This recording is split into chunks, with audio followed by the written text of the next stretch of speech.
Well, good evening, 7 o'clock. It's good to be with you guys tonight.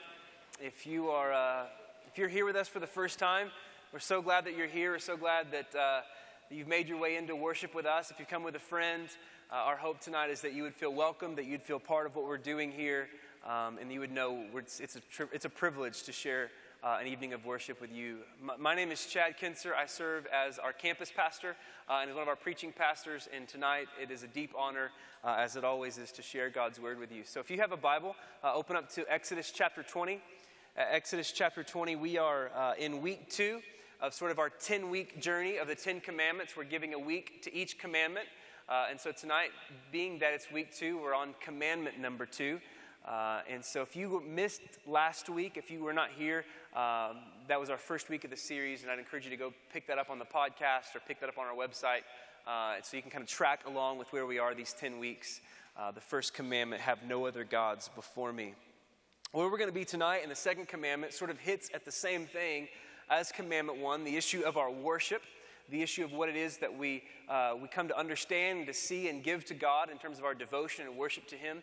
That it's way more than a song that we sing. It's way more than a cool sort of drum build that gives you those warm fuzzies inside and you want to raise your hands, you know.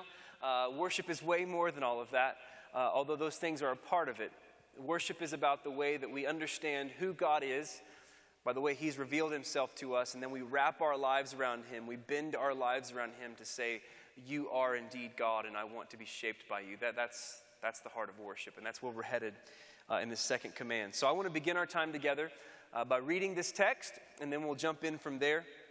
And so I want to begin by reading verses 1 through 6, Exodus 20, 1 through 6, but where we're going to be hanging out tonight and zeroing in is on verses 4 through 6. And so Exodus chapter 20, beginning in verse 1, the words will be on the screen behind me if you don't have a Bible. The word of Christ speaks to us like this.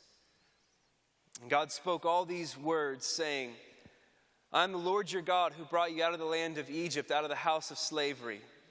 And you shall have no other gods before me. And you shall not make for yourself a carved image or any likeness of anything that is in heaven above, or that is in the earth beneath, or that is in the water under the earth. And you shall not bow down to them or serve them, for I, the Lord your God, am a jealous God, visiting the iniquity of the fathers on the children to the third and the fourth generation of those who hate me, but showing steadfast love to thousands of those who love me and keep my commandments. Well, my wife and I are now into year 3 of living in the city of Austin, Texas. We have absolutely loved these last 3 years of living in Austin. We love this city. We're transplants, not locals, not natives, but we're now calling this place home. We love this city primarily because we love the food of this city. If you're a local, if you're a native, you know that this city has unbelievable food. If you're a transplant like us, you know that Austin has this weird way about it of having even the most unassuming of people when it comes to food can become food snobs by living in Austin for any length of time, right? That food anywhere else, any other city, any other town you came from, they just understand how to present a meal like Austin knows how to present a meal, you know? Be it at food trucks or be it at restaurants and local places from farm to table kind of stuff, our city just kind of knows how to do food. And that's certainly had an effect on my wife and I. But I'll tell you that my wife, she is still a small town girl at heart. So as much as she's kind of come to love the food of Austin, there's still a way in which she comes from the small town of western Oklahoma. And she has a soft spot in her heart forever for those major chain restaurants. It's never going to steal it from her, no matter where she lives. She's going to have a soft, there's nowhere you can go and Olive Garden isn't going to be good in her mind, right? And so for her, growing up, her family didn't go to the city very often, as they called it. We're going to go to the city, you know, we're going to pack up our wagon and horses, and we're going to pack a lunch, and head on to the city. They got some stuff there we need. We'll make a day's journey back later on. But when they would go to the city, they wanted to make sure that there are restaurants there they don't have in the small town. And so we don't want to sort of risk a meal in the city that we're not familiar with and go to a local restaurant and maybe not like the meal that we're having because it's the first time. We want to get the sure thing. We want to know exactly what we're paying for. And as I said, Olive Garden is the same everywhere. And so you can get those breadsticks and that boat of Alfredo sauce, and you can just have a good time, you know? Go to town. And so that's kind of my wife's story. She loves those chain restaurants. If I can say, hey, you want to go to she's always in. So this is exactly why on our first date, knowing this about my girl, that on our first date, I wanted to take her to somewhere real classy, somewhere where she would really get the fact that I'm in tune with what she likes. And so I took her to this really great restaurant. Maybe you've heard of it. It's called Chili's Bar and Grill. Fancy place. But here's the deal. Yeah, someone's clapping for me. Hey, here's the deal. The deal with Chili's is you go there especially not only because of who you're dating in my case, but also because on the way to the date you remember, I forgot my wallet and she's going to need to pay for this meal. And if I go anywhere else, it's going to be way too expensive. So, hey, Chili's, and here's the thing. Skillet queso saved the day. And she paid for it. She was satisfied, and she agreed to go on a second date, so the rest is history. And it's all in my favor. But here's the thing. I can't think of the last time I've even been to Chili's. Because I live in Austin, Texas, why would you go to Chili's, right? Now, some of you are hearing this, and you're like, I like Chili's. I'm just saying there's better stuff out there for you, man. So here's the thing.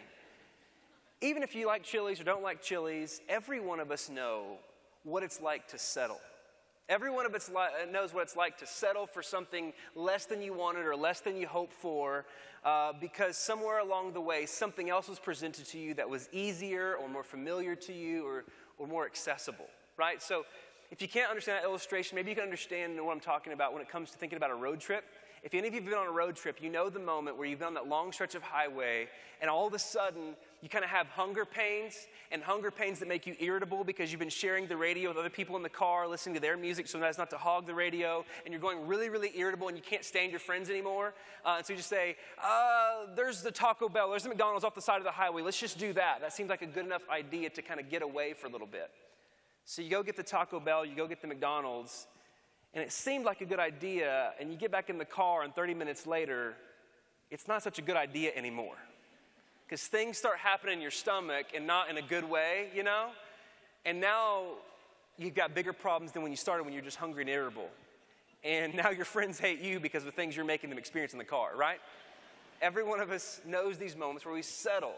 We settle for something less than what we hoped for, because something along the way seemed easier or seemed better at the time than waiting a little bit longer and taking something that was really, really good to eat, maybe, as it were the case.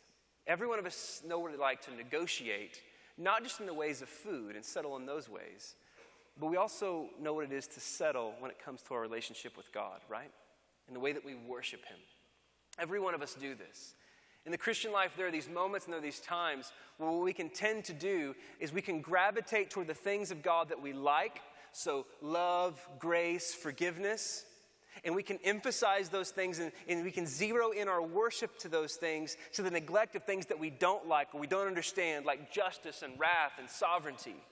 We can narrow our worship of God in a way that we begin to worship Him for who we want Him to be, or who we're familiar with Him to be, or what we think of Him to be, instead of who He's actually revealed Himself to be.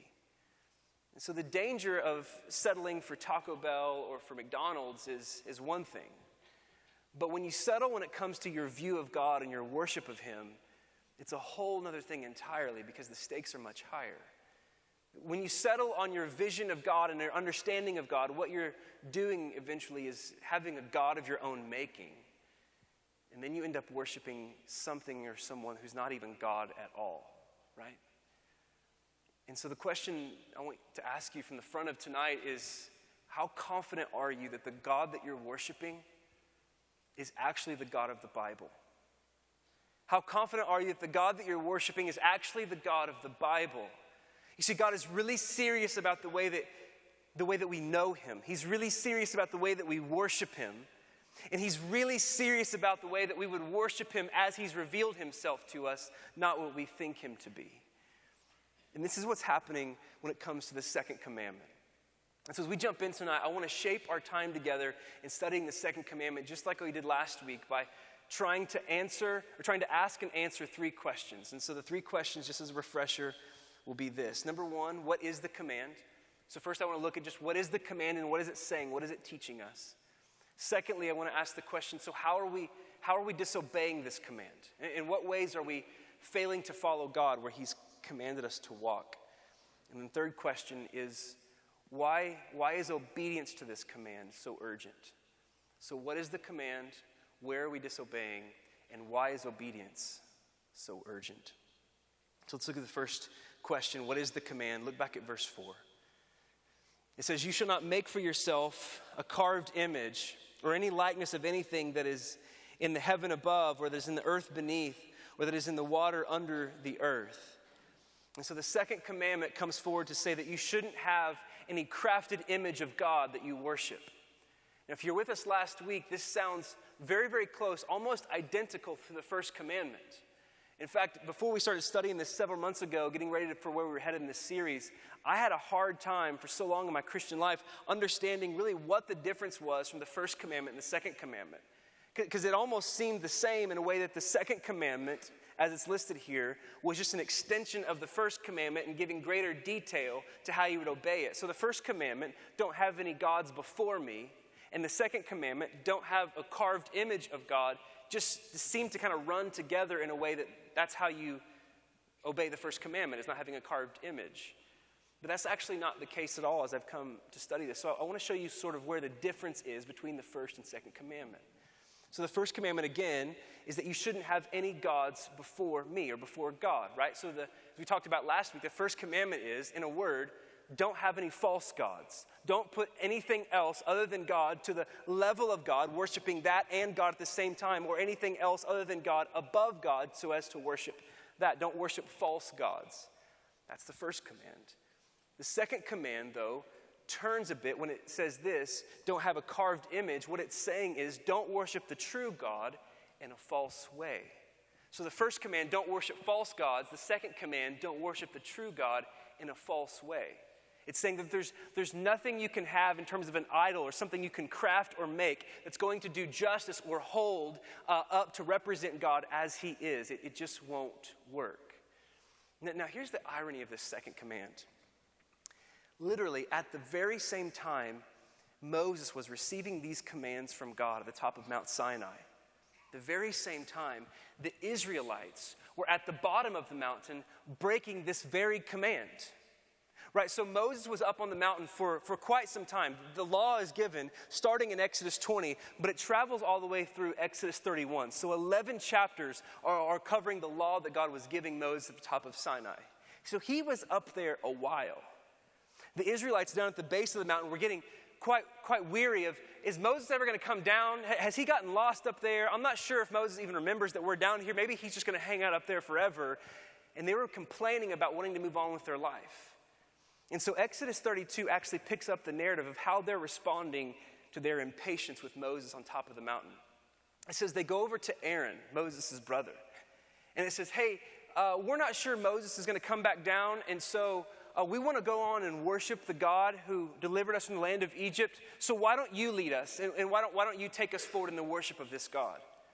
Exodus 32 tells us that Aaron hears the people and he agrees. And so the first thing he says to them, well, let's move on with this. Why don't you bring to me all the gold that you have, all the gold that you plundered from the Egyptians on your way out of town? Why don't you bring all of that to me? So the people agreed. And so as they were bringing their gold to him, he struck up a fire, and then he put all the gold over the fire so as to melt the gold. And it says he took a fashioning tool, whatever that means, and it says then he created a calf out of the gold that they brought to him. And he takes the calf once it's fashioned off the fire, he presents it to the people, and he says, this is the God that brought you out of the land of Egypt.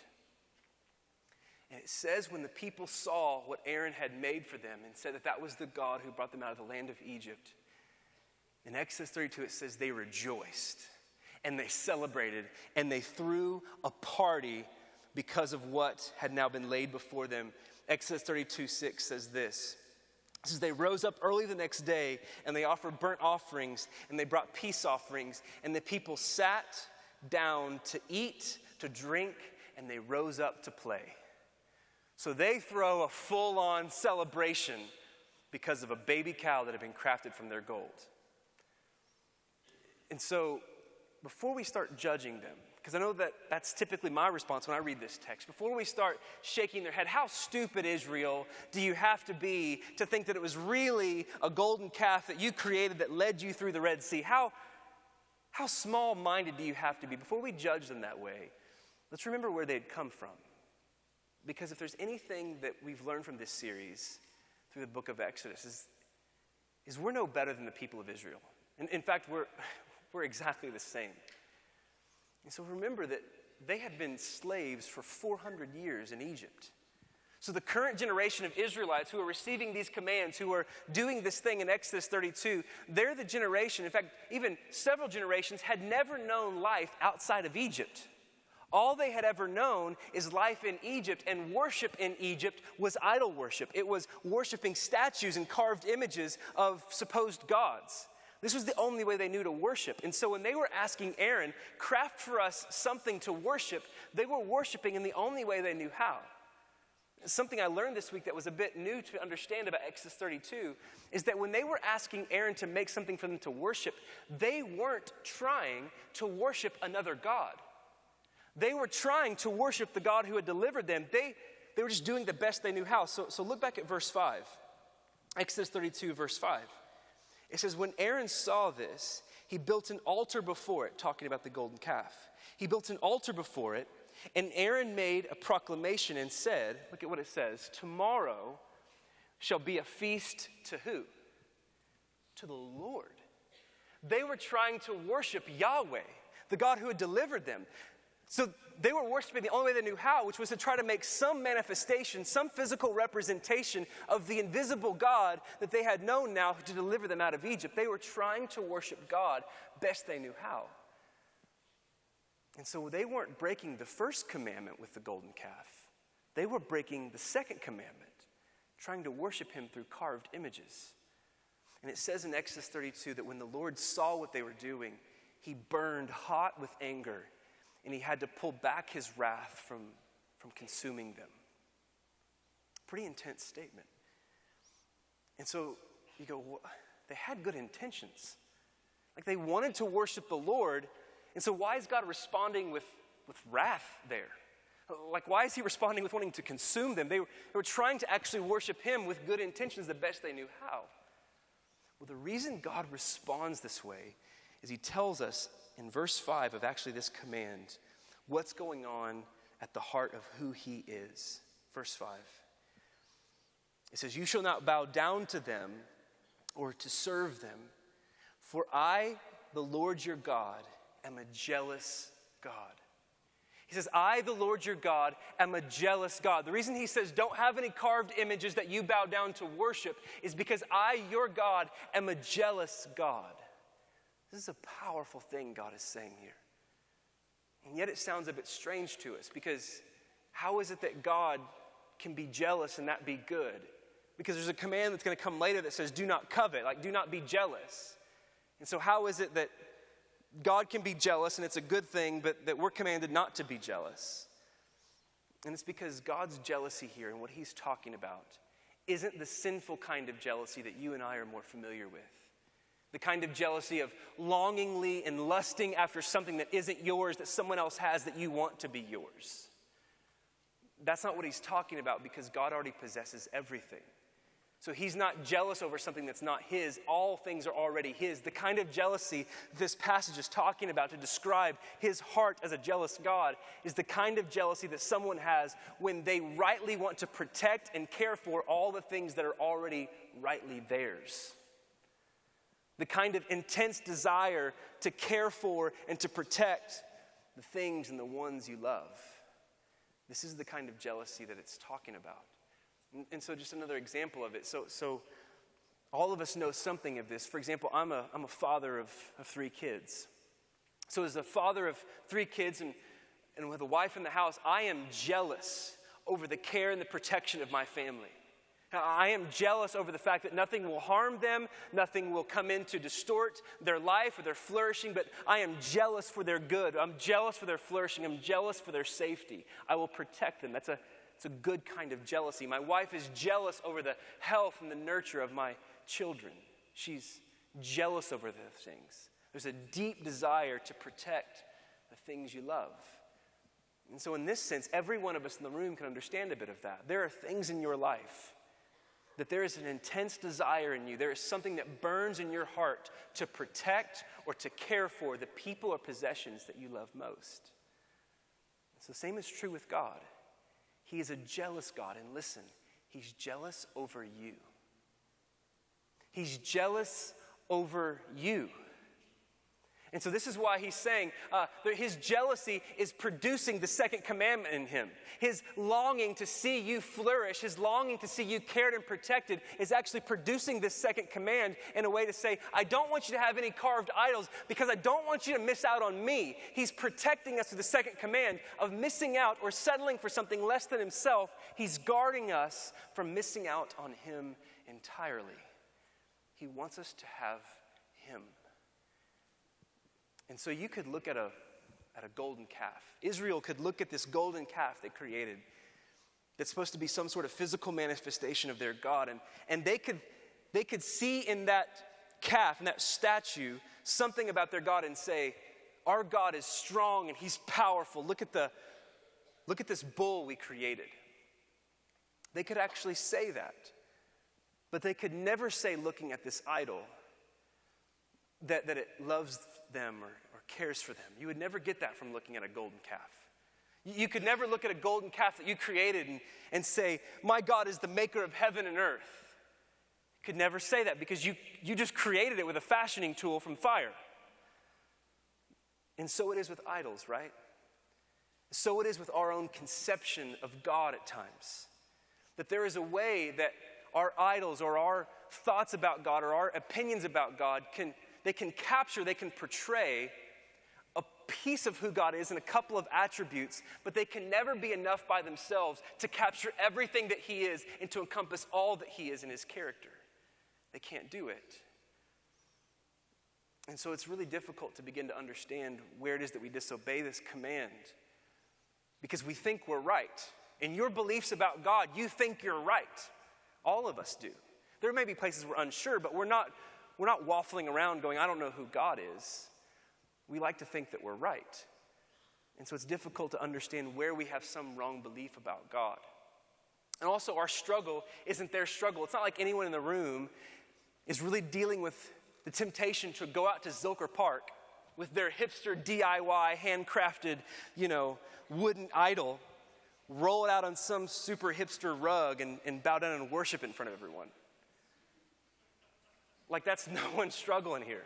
No one's going into their backyard and bowing down to an altar of their newest woodworking creations. If that's you, we can pray for you later, right? But I don't think that's anyone's struggle in here. Our struggle in obedience to this command is much more hidden. But we're still doing it. We're still breaking this command. Our issue with making images of God or having some sort of conception of God is something that lurks in our hearts and our minds. And so the second commandment is coming to us to say that you should not worship God for who you think he is. You don't worship God for who you imagine him to be or for who you even prefer him to be. You worship God for who he is as he's revealed himself to be in his word.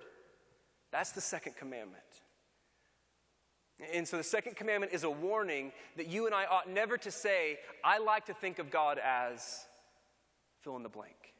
We ought never to say things like this because it doesn't matter what you like to think of God as. It doesn't matter what you imagine God to be. What matters is who God has said he already is by his word and revealed in Scripture.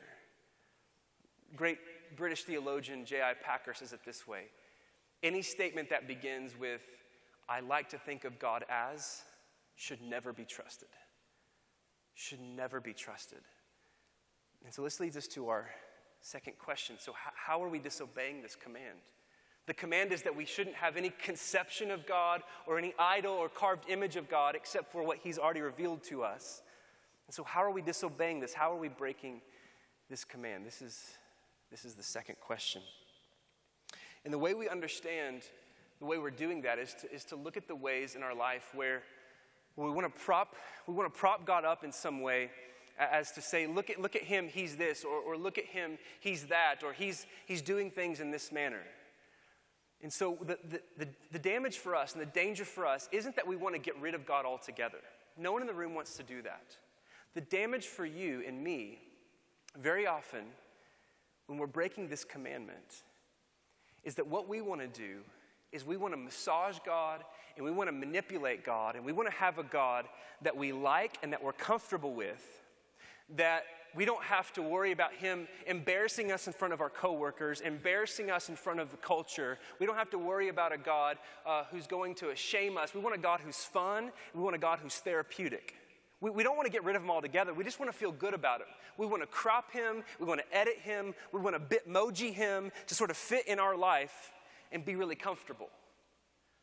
And so we're going to say things like, I like to think of God as, or I could never worship a God that would. When we say things like that, we're trying to put boundaries on who God is and what he can do. And so for some of you, you'll say, I like to think of God as someone just of grace and mercy. When I think of God, I like to just think of his grace and his mercy and forgiveness.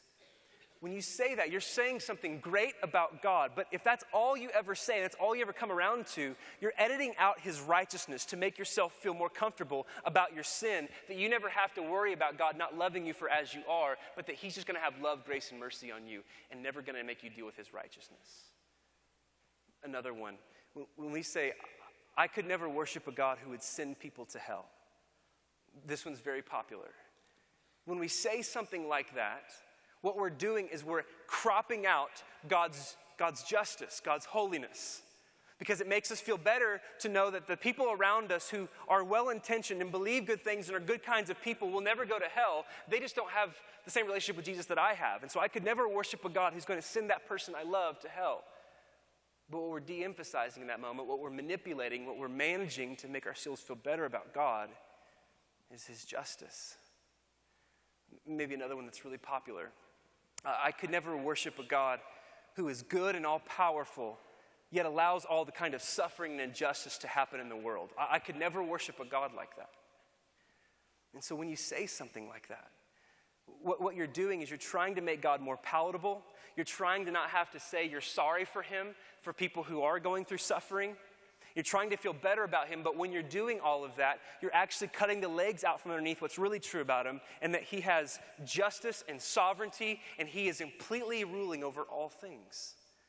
And those are beautiful parts of God. And so the question that we have to ask is, who is the God that you're worshiping? And is it a God of your own making? Have you massaged God in ways that you're not comfortable with certain parts of him, and so you'll gravitate toward other parts of him that you like or you're more familiar with? Is your God that you're worshiping predictable? Is he tame? Is the God that you're worshiping someone that you understand entirely and you almost feel like you're able to control him based on what comes in and out of your life? Or do you have the real God of the scriptures, who is very, very difficult to understand at times, and very often we can't explain why he's doing the things he's doing? Who is your God? Because at the end of the day, what every one of us in the room needs, what every one of us in the room wants, is a God who's with us. A God who knows us, and a God who knows all things. This is what we want. A God who is able to work all things together for his good purposes and understand us in the midst of our pain and our suffering. A God who cares for us and who can change us. This is what we all want and need. But in order to have a God like that, we're going to need a God who is much more complex than any conception of God that we can craft for ourselves. And this is exactly why Jesus is such good news. Think about what the scriptures say of Jesus. In Colossians 1:15, it says that he is the image of the invisible God. He's the icon. He is the expression. He's the portrayal of everything that's been invisible throughout all redemptive history. Jesus rolls up onto the scene, and he is the image of the invisible God. Then you have Hebrews 1:3. It says that Jesus is the radiance of God's glory. He's the blazing center of everything that God is. It says he's the exact imprint of his nature. And so Jesus comes onto the scene, and listen, church, he fulfills the second command. He fulfills it in himself. And Jesus comes onto the scene, and he's nothing we would have expected. He's nothing we would have predicted. The reason that God says you shouldn't have any carved image of me that you worship is because every time we would try to do so, we're going to fail. We're going to sell ourselves short. Jesus is the fullest revelation of everything that God is. And he completely blows our categories. Completely. And so if you want to know what God is like, if you want to know who God hangs out with, if you want to know how God talks or what God thinks, look at Jesus. And so when you think about Jesus, listen, he's way more ferocious than we'd ever imagine him to be. Like, who could have prepared themselves for a God who would roll up onto the scene, walk into the temple, see false religion happening, and then with rage start throwing over tables?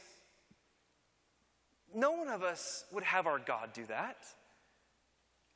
Every one of us wants a calm and soft and dainty Jesus. Yet he's rolling into the temple, throwing tables over. Listen, our God rages at false religion, the kind of religion that oppresses and marginalizes the poor. He's nothing we would have predicted. He's also way more direct than we want him to be at times. I think about the woman at the well in John chapter 4 that Logan mentioned earlier. She was on her fifth marriage, and the one she was sleeping with at the time wasn't even her husband. The last sermon that we would have expected Jesus to preach to her first would be a sermon on sexual purity. Like, there's none of us in the room that would think, you know what, if I were dealing with the woman at the well, that's what I'll say to her first. Every one of us would have soft-souled her. We would have given her love and grace and forgiveness, and then only later, when she becomes part of our tribe, we'll address her sexual immorality. But this is not at all what Jesus does. The first thing he does is he speaks to her sexual immorality, and he calls her directly to repent. We're like, Jesus, come on, man, that's a little rough on the front end, right? And yet you see the way she responds? It says she goes home rejoicing because she met a man who told her everything she's ever done, and she rejoices to her community, you have to know him, for he is the Christ. So even though he's more direct than we want him to be at times, you see that it's actually compelling. You also have the fact that he's not predictable. He's not tame. So who would have foreseen the king of the world coming through the home of a poor carpenter's home in the backwoods town of Nazareth? His disciples hardly understood how he would die one day, and his death would not lead to sorrow, but great rejoicing. It would lead to great victory, not defeat. Listen, Jesus is wild, he's risky, and yet he's always in control, and we love that about him. Yet we would have never chosen that. We would have never crafted that for ourselves. You also think about the fact that he's way more loving.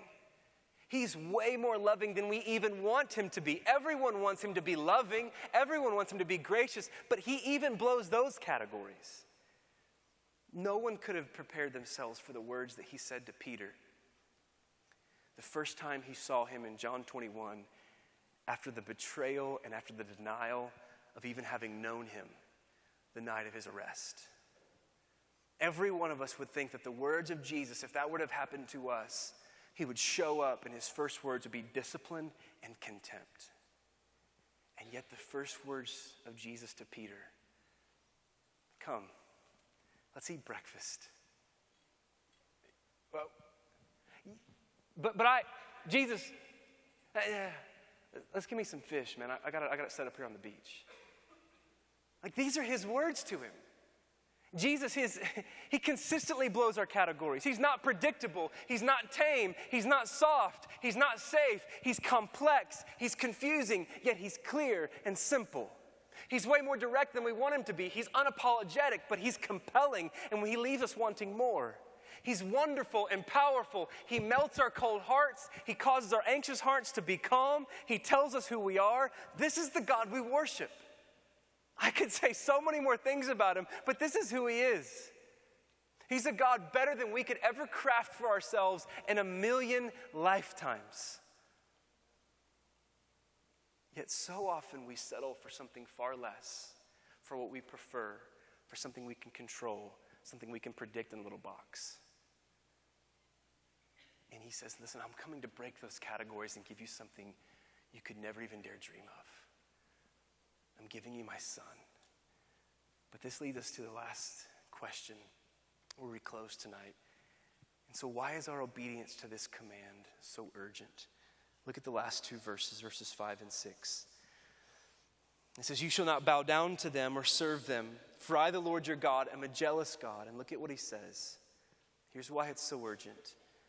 Because I am visiting the iniquity, the sin of the fathers on the children, to the third and the fourth generation of those who hate me. But I'm showing steadfast love to thousands of those who love me and keep my commandments. And so what God is saying here when he says, I'm going to visit the sin of those who fail to worship me rightly to the third and the fourth generation, but I'm also going to give love to those who obey me. What he's saying in all of that is that salvation hangs in the balance with the way that we worship. Salvation literally hangs in the balance with the way that we worship and who it is that we worship. God is saying here that there's a legacy that you leave behind in the way that you worship God. You are saying something to the world. You are saying something to all of those who are going to come behind you about who God is by the way you worship him and what you proclaim him to be. And so with your worship, are you leading people to the one and true God? Or are you leading them to the God that you like to think of as, which is no God at all and who cannot save them? You see, the scriptures are very clear that there is no other name under heaven by which men may be saved than Jesus Christ of Nazareth. There is no other one under heaven by which men can be saved. And so who are you worshiping? The Jesus who can save, or a Jesus that you like to think of as that you wouldn't worship unless he who cannot save and thus lead some to damnation? God will not be mocked. God will not be massaged. God will not be manipulated. He is who he is, and he's revealed himself in his Son most clearly, and through his word, all of his character. And so, church, we can either leave a legacy of destruction and deception for those behind us and those around us by the way that we worship, or we can leave a legacy of salvation for those who would watch and see and listen and come to worship God as he's revealed himself to be. Our worship matters for eternity's sake. And so I want us to be a church that worship God for who he's revealed himself to be, not for who we make him to be because it might be more comfortable.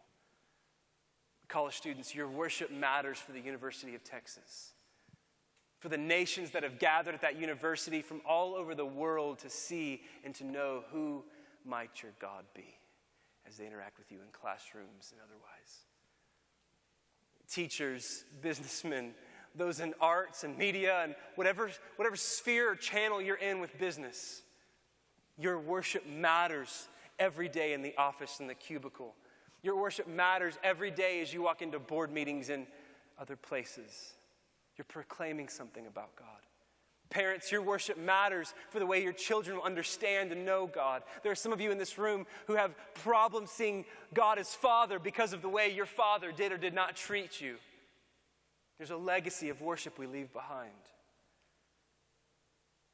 It matters for our city.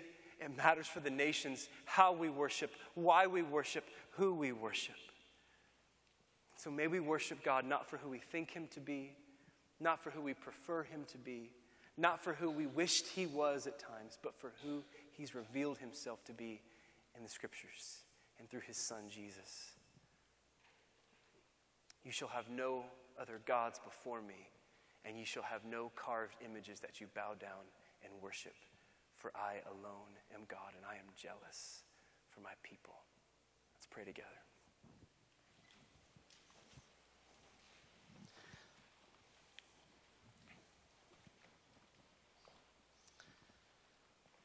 Father, thank you for your word. God, thank you for your honesty, and thank you that you're bigger than we know. You're bigger than we can handle. You're even far bigger than we can conceive and understand at times, but you have not held back to reveal yourself to us in your word. God, would you forgive us for the way that we neglect reading your word, taking in your word to even know who it is that you are, so that we would not be left to our own thoughts about who you are, but that we could engage who you really are for who you've revealed yourself to be in the scriptures. God, would you forgive us for the ways that we try to craft our own Jesus and make him soft or forgiving or anything else when Jesus, you are all of those things and more, and you are everything in a way that breaks our categories. There's nothing more compelling than you as you are. So Jesus, by your Spirit, would you lead us to you? Thank you that you don't need any help. Thank you that you don't need any apologies, that you are standing, ruling, and reigning as a resurrected King. You know exactly what you said, and you don't shrink from a word of it. You're perfect, Jesus.